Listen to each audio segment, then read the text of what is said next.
NSIT निखारता है आपकी प्रतिभा को। NSIT, a place to imagine, invent and inspire. NSIT, अम्हारा, Bihta, Patna.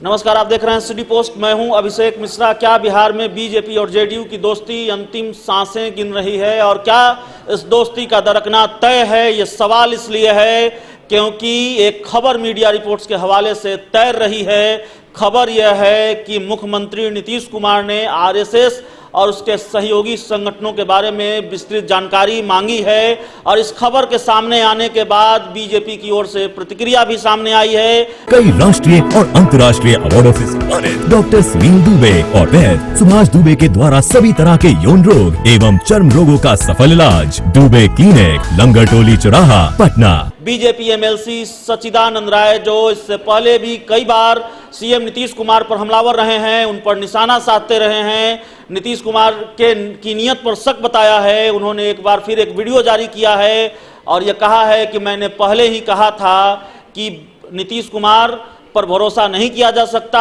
और बीजेपी जेडीयू की दोस्ती अंतिम सांसें गिन रही है और इस खबर के सामने आने के बाद यह बिल्कुल तय हो गया है। पहले सुन लेते हैं कि सच्चिदानंद राय ने क्या कहा है। आज न्यूज पोर्टलों के माध्यम से जो खुलासा हुआ है, 28 मई के दिन विशेष शाखा ने राष्ट्रीय स्वयंसेवक संघ और उससे जुड़े हुए संस्थाओं के सारे पदाधिकारियों के बारे में विस्तृत ब्यौरा एकत्रित करने के लिए आदेश किया था। मुझे लगता है कि 28 मई के दिन शायद नीतीश जी ने निर्णय ले लिया था कि भारतीय जनता पार्टी के साथ एनडीए गठबंधन में वो केंद्र सरकार में शामिल नहीं होंगे और शायद तभी ने उन्होंने भी निर्णय ले लिया था कि मैं आरएसएस और उससे जुड़े हुए संस्थाओं को कुछ झटका दूंगा और यही कारण है कि आनंद फानंद में ये आदेश पारित हुआ था।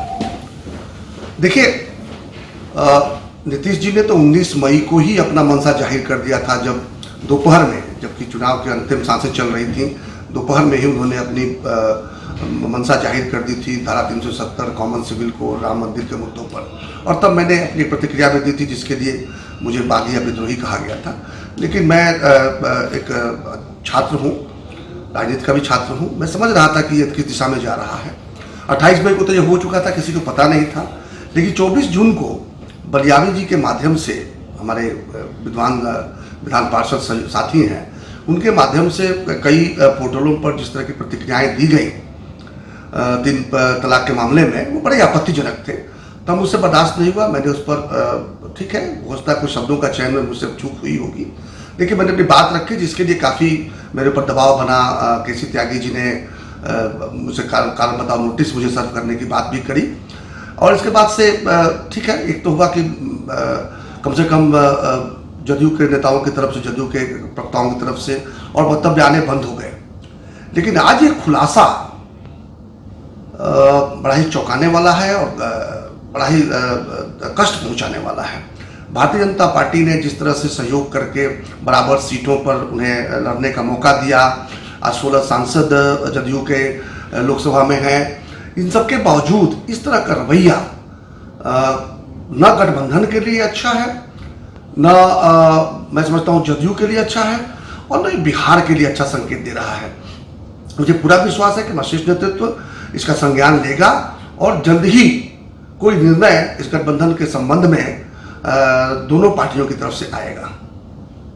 तो आपने सुना कि सच्चिदानंद राय क्या कह रहे थे। इससे पहले भी सच्चिदानंद राय लगातार नीतीश कुमार पर हमलावर रहे हैं।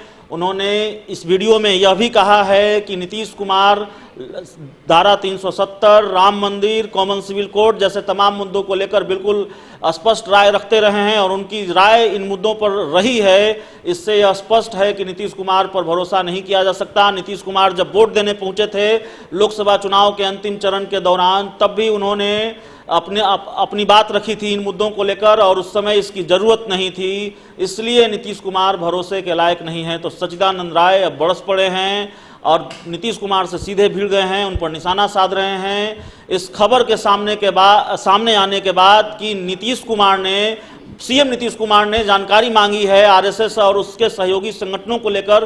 बिहार की राजनीति गर्म है और बिहार की राजनीति का पारा कितना चढ़ा हुआ है, सच्चिदानंद राय के इस बयान से सब कुछ समझ में आता है, सब कुछ संकेत मिल रहे हैं। इस खबर में इतना ही। अगर आपको हमारी खबर अच्छी लगे तो इसे अपने दोस्तों के साथ शेयर करें, हमारे यूट्यूब चैनल को सब्सक्राइब करें, बेल आइकन जरूर दबा दें ताकि हमारी खबरें सबसे पहले आप तक पहुंचे। प्यार, समर्थन और सहयोग के लिए बहुत बहुत धन्यवाद। यहाँ पड़ती है भविष्य की मजबूत नींव, हम मिलकर बनाते हैं बेहतर कल।